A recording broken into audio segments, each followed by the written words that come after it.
What's up, guys? This is Ardinal7. Welcome back to another Alliance War video.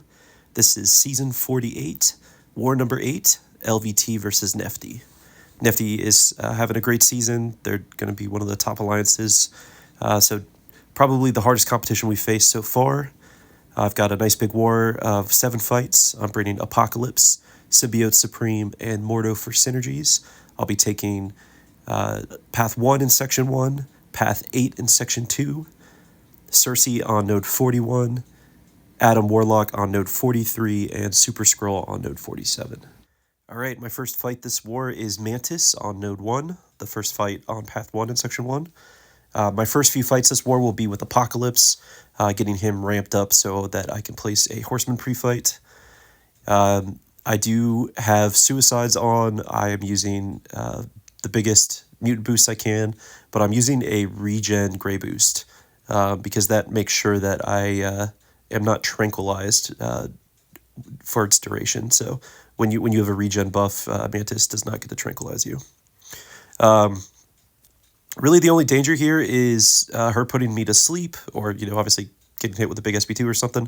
But I'm going to be pushing her to SB2 and just letting her throw those, and then I'm going to be throwing SB2s myself.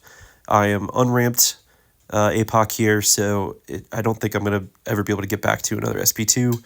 And then also, because she's not a mutant, I'm only going to be applying 1 debuff, so I'm just going to mix in which ones I'm throwing. So first one I threw with the medium, this next one I'm going to throw with a light. I guess I get the striker in first here, and then the next SP2 with a light ending combo to get the concussion up, and this SP2 does kill. Nice.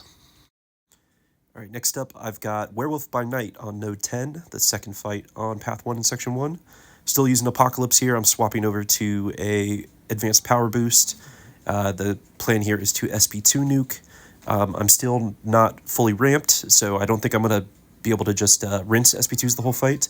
And also, I will need to alternate my combos on the SP2s. Ideally, he's, playing in and throwing his SP1s relatively easily, but I can bait the SP2 just as well.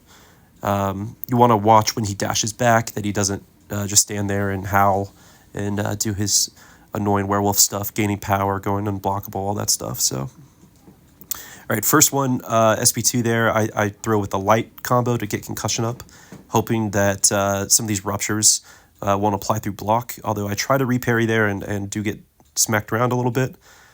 So you see I'm still getting some ruptures through block there. But here, back to my SP2 again with the medium ending combo.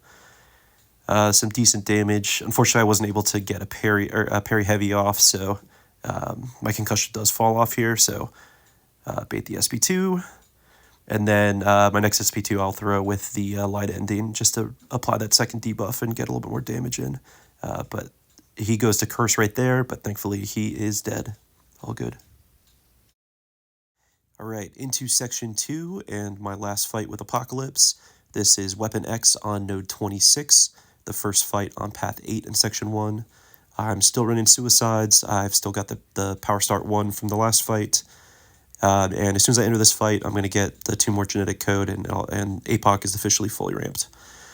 So I'm just going to knock him down a few times. I'm just watching his power here. I want to be at my SP2 when I push him over the bar of power.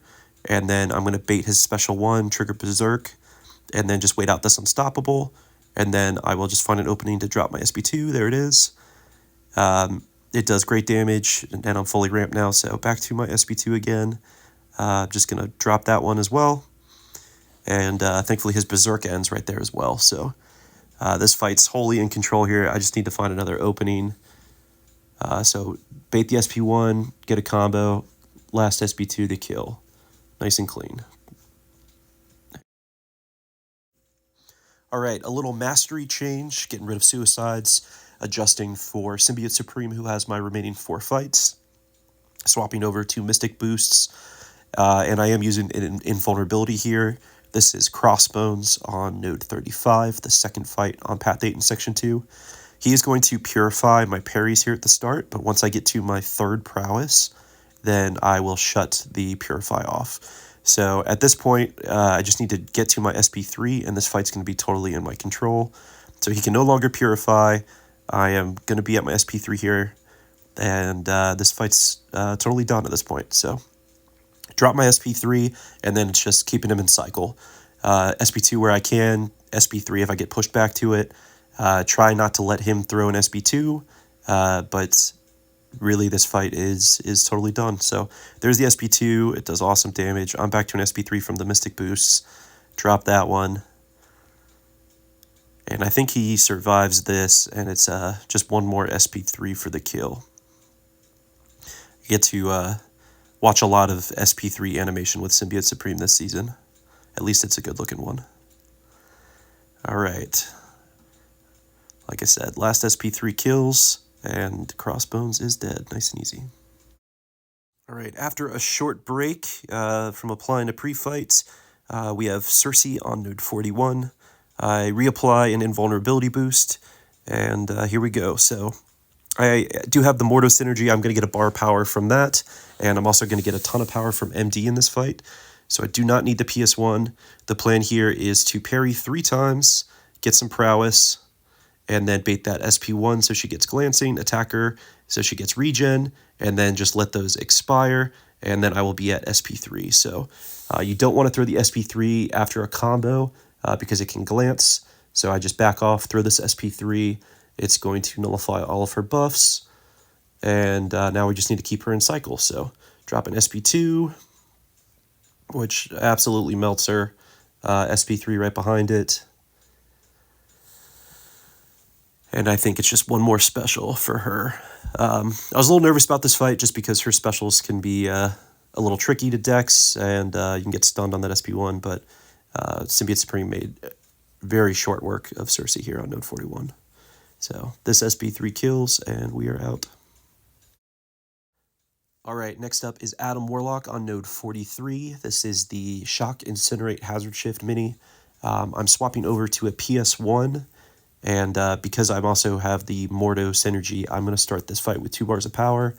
Adam Warlock doesn't have quite as many buffs as the other tactic defenders, so I just won't get as much back from MD and stuff as I did in that Sersi fight, so that's why I need a PS1 for this one. But I need to just get my prowess at the start, like all these tactic defenders, and ideally I'm throwing my first SP3 at 100 genetic potential. Unfortunately, I think I'm at 0. Just wasn't getting the staggers, really. But that's okay. With Adam Warlock here, you just want to be really aggressive. Ideally, you can get him to throw an SP3 while you have the blue blessing up. You take way reduced damage. So I'm just going to be really aggressive, just trying to hit into him a bunch. I'm doing great damage, and the bleeds are absolutely melting him. But he is kind of high on power, and my blessings fall off. So there he goes to his chamber. I'm at SP3. I'll throw this again, refresh my blessings. And thankfully he didn't throw a special. But he is going to be, I think, at 3 bars of power coming out of this. But all good. Like I said, I'm going to take like 7.5% damage here. All good. And he is nice and low. He's already used his